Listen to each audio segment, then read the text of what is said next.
hello everyone. It's really nice to see so many faces. Thanks for having me. I hope to catch up with as many of you as possible over the next couple of days. Congratulations to Amy and the IP Exchange team for assembling this incredible panel, myself excluded, of learned IP types. I'm really looking forward to this. I hope you are too. Before I crack on with the questions, I'm going to just give you a vague idea of how I'm going to run the session. I thought 30 minutes with me asking the questions and then 15 minutes over to you guys. That sounds okay? But first, Charlotte, would you please introduce yourself? Sure. Thank you, Vina. I'm Charlotte Ljungdahl. I'm in charge of intellectual property at Air Liquide.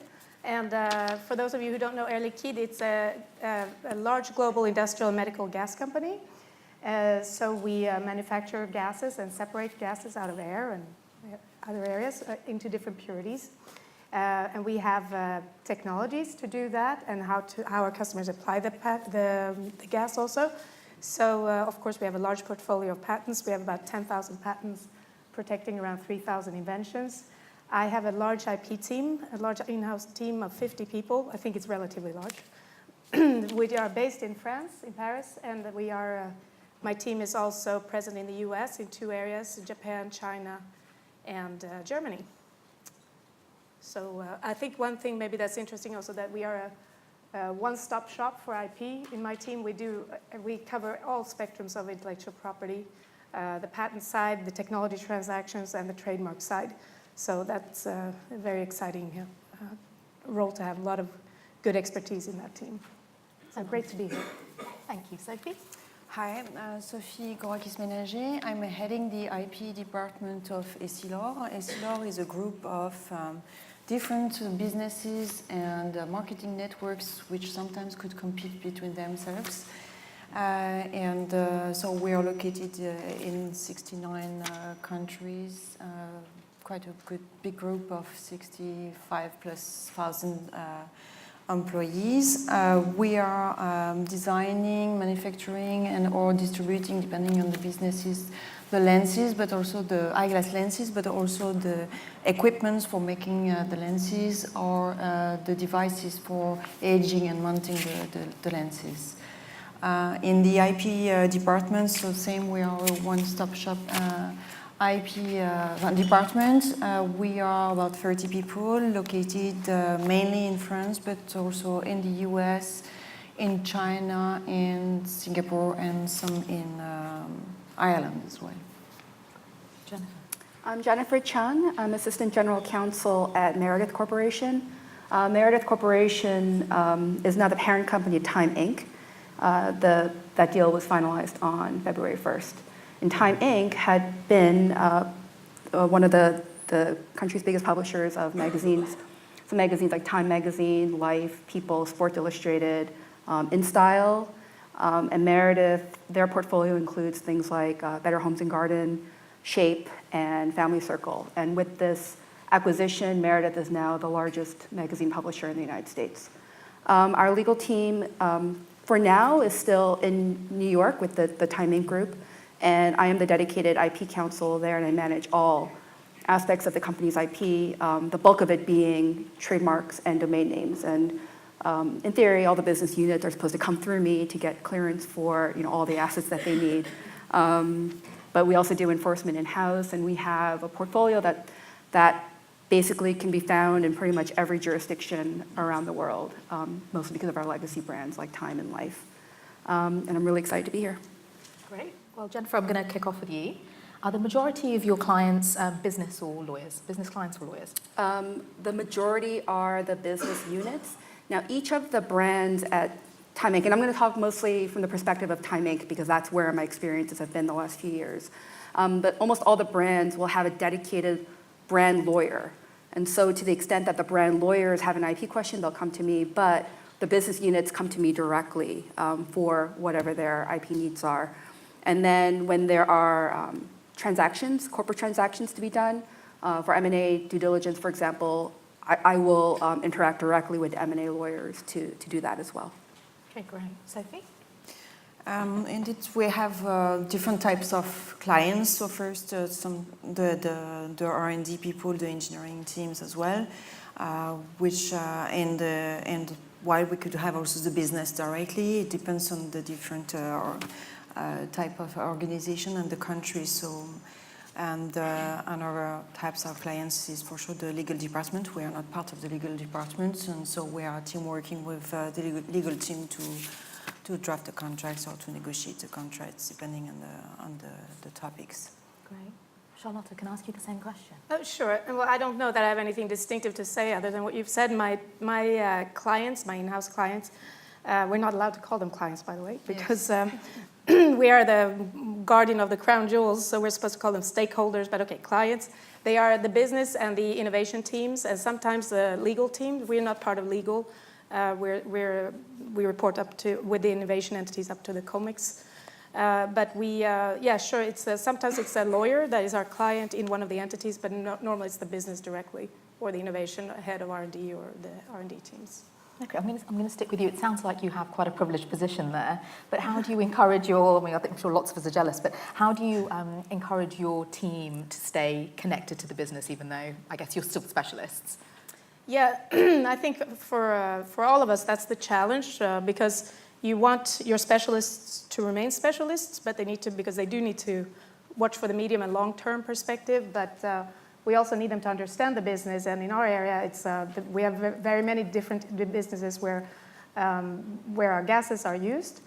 So of course I do those pragmatic things, like I tell them they need to travel, I encourage them to, my biggest team is actually in Paris, not exactly sitting with the business, so they spend time 1 or 2 days a week out in the R&D centers, which are around Paris, and in the other countries it's the same thing, they're embedded, but I try not to get them absorbed in the business, but they spend time there, and they travel as much as they need to. But I think for us managers, what's important is to make sure they don't get absorbed in the short-term goals of the business. It's important to give them a strong procedural framework also, so that they know a strong policy of politique of IP, a framework that they can maneuver within, but still have the confidence to say no when the business is wanting to do something that has a short-term gain but a long-term negative consequence. So I think from my perspective, reporting directly up to the executive committee is a real privilege, because it gives us that power to say no. So I think it allows us to be a business partner as much as possible, but it also allows us to say no when we feel like we want to distance ourselves from the business objectives. Sophie, could I ask you the same question?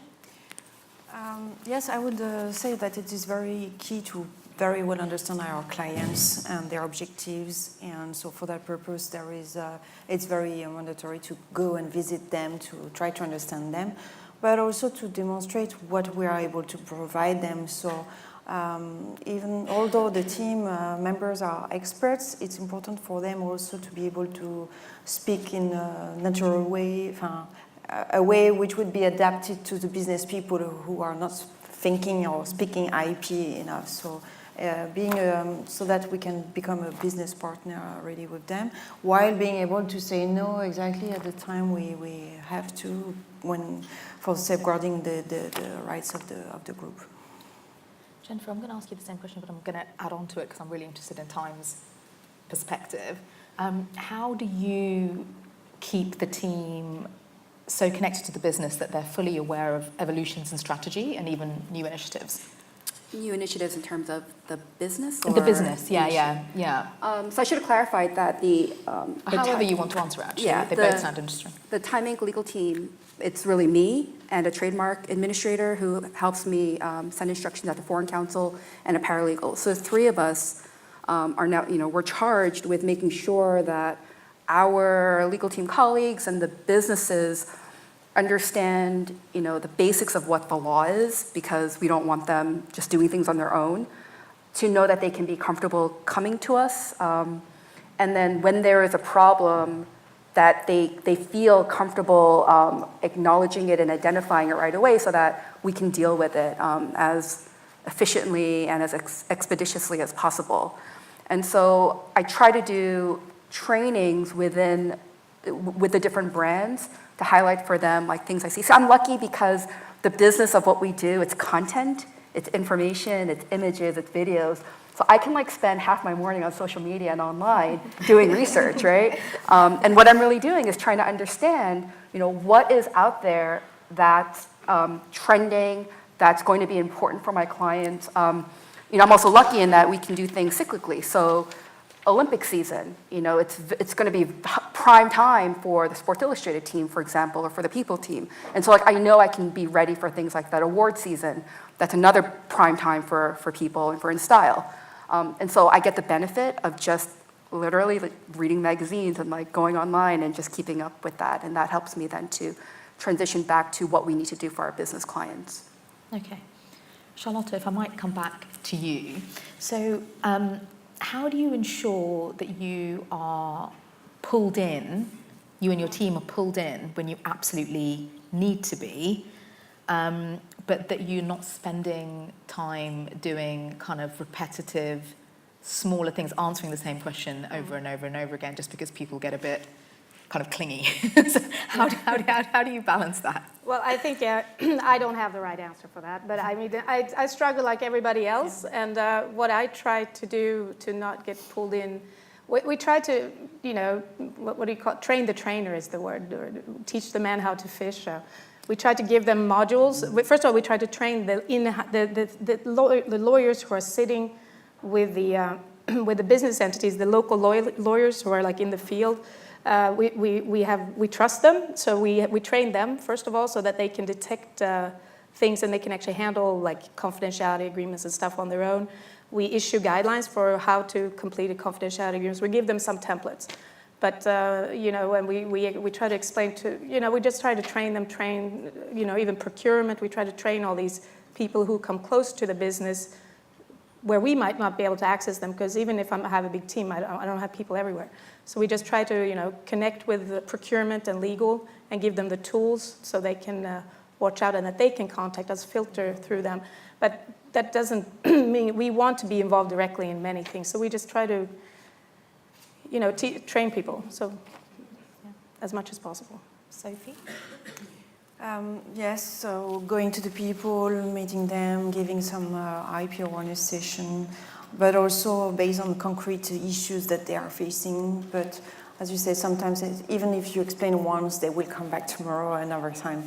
But what we have done also is to work on our IP website, providing access to the different tools, the guidelines, several policies. So the simplest thing should be addressed easily. But for sure, each IP topic is unique and different. They may come to us, as you said, in the end.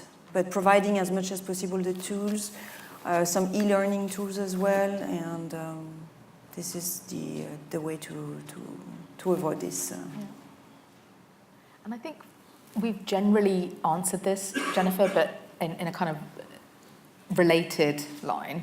And I'm thinking about where, so my clients, I hardly ever see them. They're kind of all over the place. I mean, some of them I see, but most of them I've never even met. Pretty regularly, I'm dealing with people I've never met. But it's like, do most of your clients physically sit near you? And if they don't, how do you ensure that there's this effective two-way communication? So Time Inc.'s headquarters are in New York City downtown. We're spread out across 4 or 5 floors. It's all open space, and so I can literally just go up to where the People business unit is and just walk around and look for people. I try very hard to meet the people I'm going to be engaged with on a project, but there is turnover at the very low levels. And so it can be a little bit difficult where somebody's asked me to clear a new name for a new website, and then 3 weeks later, they're just not there anymore. So that can be a little challenging. I definitely take advantage of LinkedIn, try to link in with all my clients. I can at least know what their faces look like. Yep, I'm very aggressive about that. Sometimes I'll lurk on Facebook and look for them just so that I can know exactly what because sometimes your LinkedIn page doesn't quite look like what you look like in real life, and I'm okay with that. But I just want to know what they're up to. Social media stalking people, that's going to be the #1 bullet point for you, Mark. Stalk your clients. Because I need to know what they look like, or especially if I need to find them, like when we're trying to meet. I feel like I'm really getting to know you now. Yeah. because I may have already looked up everyone before we got here. But I do try very hard to make sure that they know who I am, so that, again, like when there is a problem, it's not awkward and I'm not just someone behind an email. But I will say that I've got some clients, I've never met them in person, just for a variety of reasons, and then we'll run into each other at the holiday party. It's like, oh, I do know you, and this is sort of what we had been dealing with.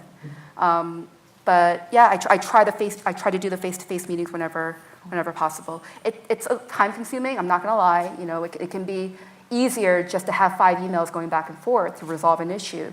But at this point, I can sense when something's gonna blow up, something could potentially blow up into something a little bit more serious, and I wanna make sure that we're all on the same team and all on the same page before we go forward.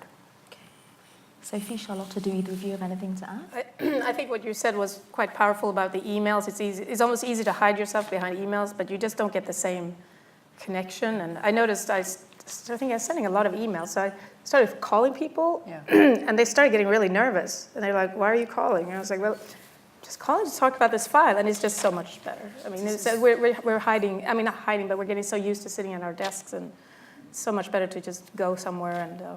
Yeah. This is Or one of the calling. key advice I give to my team also. Please pick up the phone. You're much more efficient than writing tons of emails. And very often there are some confusing points just by drafting, so I agree. So now we're on to the section of questions that I think scared us the most, right? Because none of us feel like we're even close to having any kind of secret sauce on this. And it's around cost and how to get the business to understand the value of what we do and why it costs so much, right? So I'm just gonna start with, if we're talking, I don't need a number, but in terms of your main buckets of expenditure, and I'm thinking external expenditure now, outside counsel, whoever it is that you use, would you be able to give me your top 3, or Jennifer, or however you want to slice it is fine with me. I mean, the buckets are probably 3 major ones. So we've got the maintenance. So things that I know year after year will be the fixed cost. Domain name, registration, renewal fees, or trademark renewal fees. Like those I can estimate year to year exactly what that'll look like. And then I've got a small bucket, not small, it's actually a pretty decent sized bucket for enforcement matters. We are pretty aggressive with the watch services. We ask our local counsel to bring things to our attention. Our clients will travel. Like I just got an email from a client who went to London and came across something. And it's like, what is this? Is this okay? And so now I'm going to have to investigate that. So I've got a budget set aside for that. And then I've got a little bit of money set aside for things that may be unexpected along the way. When I first joined the company a few years ago, I had noticed in the portfolio there were lots of intent to use applications, trademark applications, like in our database. And I went sort of looking around to see like what was going on with that, to find out that these have been filed because the clients weren't paying for them. And because the business units weren't actually paying for them, they'd say, yes, file for this and file for that. And when I first joined, I would literally get calls from people saying, we are going to launch this new product across Africa, file across Africa. Which, for anyone who's done this, is a lot of jurisdictions. It's not cheap. And to be honest, like if you're not even sure if you're going to go into a particular jurisdiction, enforcement might be an issue, maintenance might be an issue, and if it's a product that I can tell will only be a 1-year thing, then like really what's the point? Because by the time we get these registrations, it could be 2 or 3 years down the line. And so I very aggressively pushed for the business units having to pay for new applications. If it was a complicated clearance search in a particular jurisdiction, I would make them pay for it as well. Sometimes they would say, well, how do we know that the prices you're quoting me are accurate? So you know what, talk to my local counsel. Talk to your local counsel. Go ahead and meet whatever local counsel you want. And then you come back and you tell me what you want to do, because I don't want to be in a position of having a docket full of all these things that we're just not going to do anything about. And then I'm going to be the one called to task when my bosses, the people who are looking after my budget are like, why did you just spend $100,000 doing all these filings in Africa for a mark that isn't going anywhere? And so by doing that, I've definitely noticed that people are a little bit more thoughtful about what they're asking for. They're a little bit more critical about what they need. Doesn't mean I don't get the occasional, file for everything in China every once in a while. But we try to be a little bit more strategic about that. Okay, great. Sophie? Yeah, so for us, our costs include the filing and prosecution cost because we do bear the budget for any type of filings, whatever being patents, trademarks, domain names, etc., and designs. And to avoid the issue you faced initially, indeed, what we did is that we make them aware about the cost of the things. So when we have this, we have specific committees where we take the decisions for filing trademarks or patents, and then we put the figure just very visible. And also, I believe that because of our structure, we are structured and reporting in the IP department, we are also able to say no. Because if they would ask us to do file in all countries in Africa, I would say no because it doesn't make sense because you would not be able to enforce your rights in those countries. So, and then we would question them a bit more. Why do you want to go to these countries? Do you have any business over there? So it's by questioning, indeed, it helps also to say no initially to what they said at the beginning. And then, so besides the filing, prosecution, maintenance costs, we have also the enforcement costs, pre-litigation, freedom to operate opinions also, which has a huge cost. So for most, we can have budgeted in advance, but sometimes, unfortunately, you don't know in advance that you are going to have a litigation. So, and in particular in the US, this is where it is costly. So. We are always seen as a cost center, so it's not always easy to demonstrate what we bring. So if we win in the end, the litigation is fine, but the issue in the IP, as you know, is it can take long, many years. But having some success from time to time, I believe it helps to see not to be the too bad department. Oh.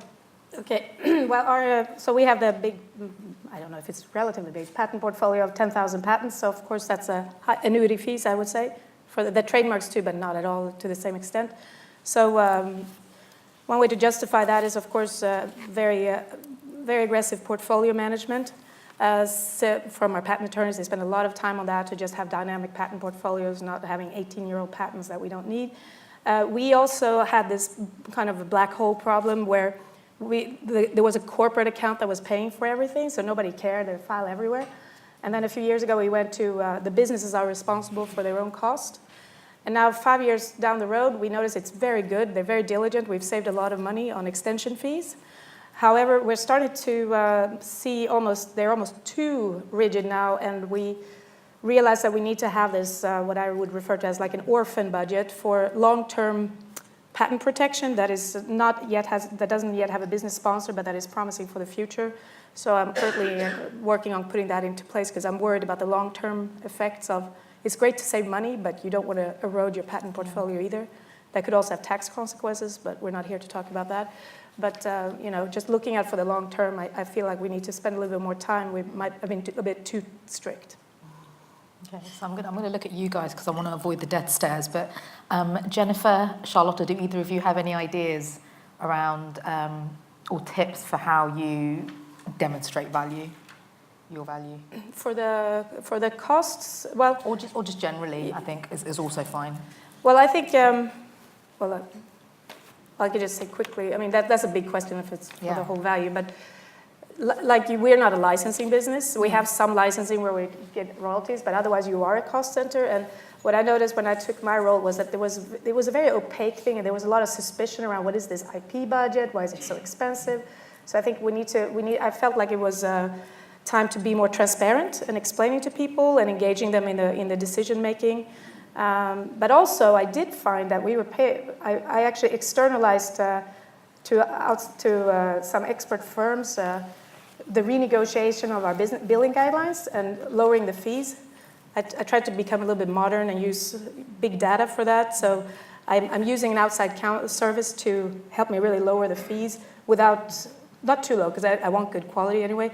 And it's amazing what you can, when you have a big spectrum of benchmarking Like I could never have that. I can go ask friends and colleagues, but they can really negotiate the prices down. So I think my boss was really happy to see that I tried to do my part to control the costs. But otherwise than that, no, I'm not going to bring in hundreds of millions of royalties. And then, of course, we also have an inventor remuneration program. I think most of you who are from Europe, and certainly from Germany, you have that you have to remunerate your inventors, because it's the law. What we've done is we've tried to take that to a different level. So we really reward, we really show how much a patent has brought in as far as commercialization, and through this inventor reward program. So we use that as showing that it actually brings in money. It's a lot of time and effort into that program, but it's really worth it. Thank you. Jenna. So, you know, like in those factories, they'll have those signs that say, like, you know, X number of days since the last accident, right? So mine is X number of days since the last U.S. District Court action filed, right? So for me, it's like not having, because litigation is so expensive, and you know, I recognize that if we get to a litigation, then like I've already lost because something has happened along the way where I couldn't figure out how to navigate, you know, whatever the issue was. So I won't tell you the exact number of days, but it's been a lot, so I'm happy about that, where we haven't had any U.S. actions filed against us. So whenever my bosses ask me, well, you know, how did you demonstrate value for the company this year? I'd be like, well, we didn't get sued. And that, I know it's very dark, right? It's very dark to think of it that way, but that's what I do. I just manage the risk so that the business can do what the business wants to do and make lots of money for the company, and people can get information, and the world can keep going and going. You know, and the reality is that as long as no one's looking at me, that means I've done my job right. Like I should sort of stay behind the scenes and you know, provide the support that I provide. So that's how I know my value, that I haven't gotten any angry emails today. So this is going to be the last question, really, before I throw it out to you guys. I hope you've been thinking. So I'm going to start with you, Sophie. I mean, as hard as we try to make sure that we're on the phone and that we get in front of people that we work with regularly, we just can't do it all the time, right? We just can't be everywhere. We're not omnipotent as much as we'd like to be, or omnipresent. So how do you encourage the people that you work with who maybe are in other locations, be they your team, be they just people that you work with regularly who get IP, to be your eyes and ears, you know, because we don't always want to be fighting fires. You know, we can't avoid them, but we need someone to be going, hi, hang on a minute, this sounds like something that could be a problem, but how do you take steps to encourage that? So first, there is this intranet tool where we can post the main information, etc. Then within the IP team, we do regular calls to update each other on where do we stand, what topics we are working on. I really engage the people to talk together. Unfortunately, the budget does not allow team meeting more than once a year, but as much as possible, we do that. I encourage also the people to share their experience and the different cultural mindset they could have, because this is also very important, because we are a global company. We need to understand each other, to understand our differences, and which would bring some value to help better the others. And no, there is no secret. It's communicating as much as possible. Now we have the Hangouts, a lot of different tools where you can see each other's via video. As you said, it's also good to see the face of the people. And so, yes, it's mandatory, and not sending only emails. Otherwise, it's not efficient. I agree. Jennifer, same question, but you know, and also, what are your challenges in trying to get there? In terms of managing. In terms of getting colleagues to be your eyes and ears, I guess you're not in a virtual team, so it's not as challenging, perhaps, for you. I think the nature of our business makes people, like, across the company feel invested in our brands. And so, you know, if I personally didn't want to do any active watching for enforcement purposes, I probably still have enough work to keep me busy all day long, because my team members will, like, just across the brands, will just go out and report things on a pretty regular basis. And so I think there's a luxury in being part of a company that has these legacy brands that people feel very, very committed to. And it does, that part of my job is easier.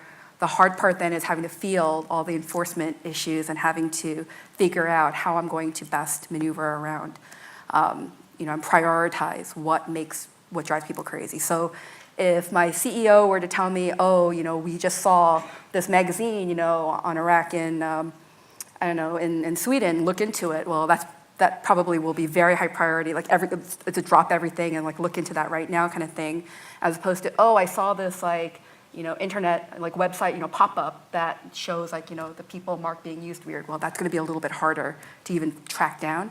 So I think it'll depend on who it is and what it is. Okay, Charlotte. Well, on this things slipping through the cracks. So what keeps me up at night is, of course, the infringement, us infringing. So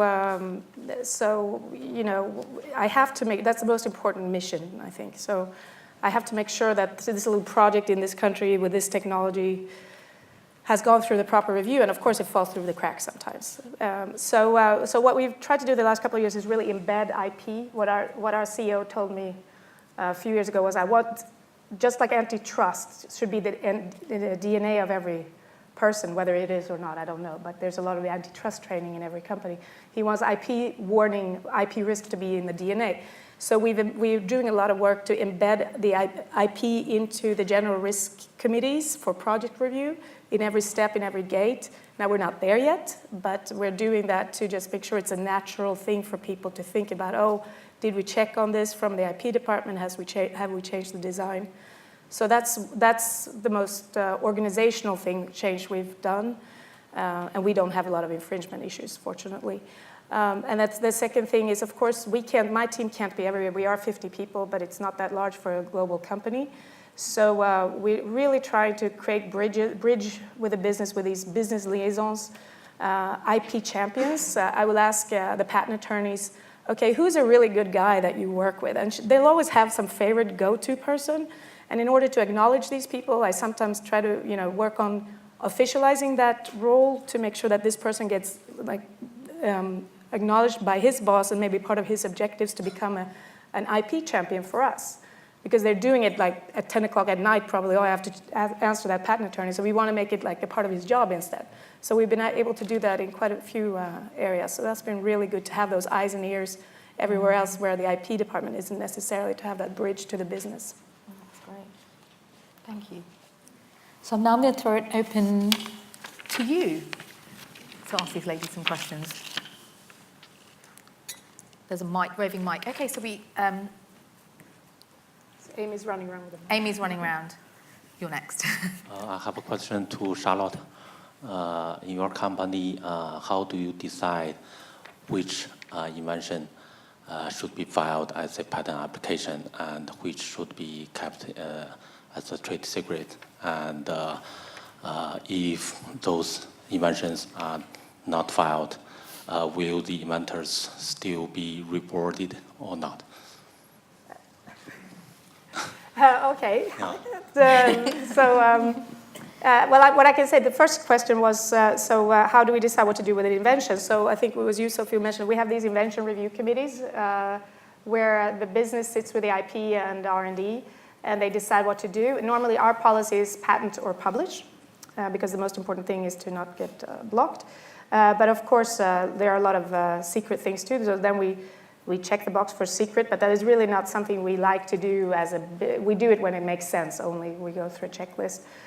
So that's how we decided. We try to decide in global committees like that, and who is the sponsor and such. And then either we file patents or we publish or we keep as a trade secret. The other question, that part of our inventor recognition program is a little bit confidential, how we reward the inventors of unpatented inventions. But we have, perhaps it suffices to say that my program is the one for patented inventions, the inventor recognition, the patented inventions that have been commercialized.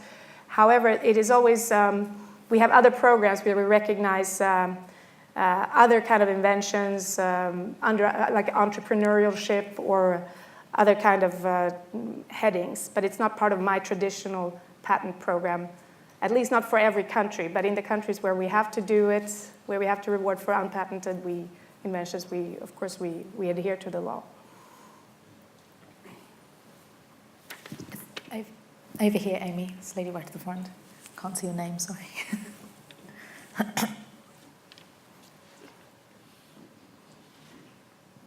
Hi, good morning. It's Albie from Severn Trent Water. I guess the question is for all of you, really. How long does it take, on average, to issue a license from the moment that you identify that you want to go down that route to actually signing off that license and then getting royalties? That's not part of my business, so. I don't either. No, we have a separate licensing team that handles that. Like, they have their own lawyer, they have their own team. They go out and identify potential partners, and then I don't step in until they're ready to negotiate something, and then I'll just do clearance and say, yes, you can do real simple towels in Bulgaria. Like, that's fine. At that point, then they hustle to formalize everything. So the one-stop shop doesn't No, include we that? have, I was going to tell you, we have one, no, it's just a bit, our business model is not about licensing, but to the extent we do licensing, it comes through my group. So we do have one licensing area, which is in a certain air separation technology domain. So, but I mean, it doesn't take, I mean, I don't, it might take 6 months, it might take 3 months. It depends on the, it's a complex technology, so it's not for everyone, but that's usually the scope. I mean, it's a template that is used. And there are a few negotiations about indemnities and stuff like that, and grant backs, but apart from that, a couple of months, I think. And just one more question, if I may. Sophie, I think you mentioned e-learning earlier. I think it was you. How do you make sure that everybody does that? Is it like a mandatory? How do we make sure that? How do you make sure that everybody follows that e-learning around IP? So far, so what I plan to do, because this is what our departments are doing, is to have it as part of the objectives, annual objectives of certain persons. Now we have magic tools where you can make some follow-up. And also for what we have done is for every new employee also we try to make them, but it would depend on the organization, on the countries, but we try to make it more and more mandatory, at least the basics, just at least to show that there is an IP department. If there is any IP issue, come to us. So this is the minimum that we need to try to demonstrate. So we have annual compliance training, and it's on, there are these online things, and there are different modules. IP doesn't take up much space in that, so you have to read through it and then tick a button, otherwise your manager will get it, within a certain amount of time, otherwise your manager will get a notification. And there are a few IP questions in there, not many, but 3 or 4 kind of slides and questions, which is really high level, but at least it gets once a year someone's going, oh yeah, IP. Mm-hmm. But that's really the best we can do. There's no way of guaranteeing that people actually read anything. They ask you the same question 20 times. We have, for one of our business lines, which is the semiconductor business, which is quite IP intensive, where we sell our ultra pure gases to semiconductor. We do have a very detailed e-learning program on just IP, and it's mandatory actually for some people. But we don't have it across the board, like you said. It depends on the business, because they have so much training. And one has to make sure that they can't spend their whole lives doing training. Yes. But in that business, it was very important. So it's a mandatory 30-minute module. Thank you. Yeah, we've got 2. Hi. Thank you all for the insightful parts of sharing. I'm wondering for the patents that have been filed, I guess this is more to Charlotte, because you sit with the R&D teams. How and whether you do assess the quality of patents, so do you follow after the patent's filed to see what's the strong points, and do you share these findings with the team regularly? Do you keep track of those? You mean the quality of the work that is done by the patent attorneys? Not just that, so in the sense of the strength of the patent, Yeah. so after that, what kind of activities go on? Well, the strength can be the quality of the patent drafting, or it can be also the scope of the claims, I guess. So what we try to do is, when we file a first filing in France, for example, by the time it gets to the guy in the US, he's like, what did you really want to do with this patent, you know, when it's extended into the US? So what we try to do in that sense is nowadays we write down what are the key elements that really need to be protected. So 3 years down the road, so we actually remember it during the prosecution phase. But you're right, I understand, I think your question is a little different. It's about how will they hold up in a invalidation proceeding. We don't do systematic controls, but we are very, you know, there are oppositions where we can see if our patents are held up. We've also been a victim of invalidity proceedings in the US where our patents have held up. So we've been maybe fortunate, maybe you know, I can't promise that all our patents are excellent, but they've been holding up pretty well so far. But we don't have that as a systematic review by a senior attorney to look at the junior attorneys' issued patents. Of course, they help them to draft and things like that, when the more junior ones. I guess more linked to your work with the R&D and business units. Do you utilize, for instance, IP intelligence in terms of different spaces to encourage the teams to look into certain white spaces, or is that under a different? IP intel, you mean like prior art review? And yeah, sure, absolutely. We do that. We sponsor Air Liquide has like everybody else, I suppose, a search tool, and then we manage it, and then we distribute the accounts, and we train, or we ask the provider to train. So yes, absolutely, that's an essential part of it. So are there any more questions perhaps? It Thank makes you. sense to catch up over one of the breaks. Oh, is there time for a really quick one, Amy, or are we done? No, I think after. Okay, sorry. Well, thanks very much, everyone. I think Thank we're done. you. Thank you. Thank you very much. Well, thank you, Vina.